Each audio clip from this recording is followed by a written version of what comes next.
Ey mənim ağam, sənin müqabilində mən kiməm ki? Nə dəyərim var ki?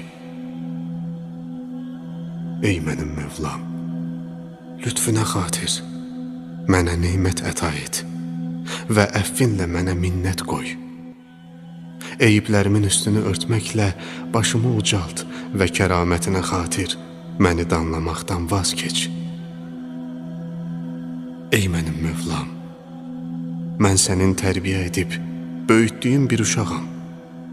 Mən elm əta etdiyim bir nadan, hidayət etdiyim bir azğın, ucaltdığın həqir bir şəxs, arxain etdiyim bir qorxağam. Mən doydurduğum bir acam, susuzluğunu yatırdığım bir susuz, geyindirdiyim bir çılpaq, ehtiyacını ödədiyim bir fəqir və qüdrət verdiyin zəif bir şəxsəm.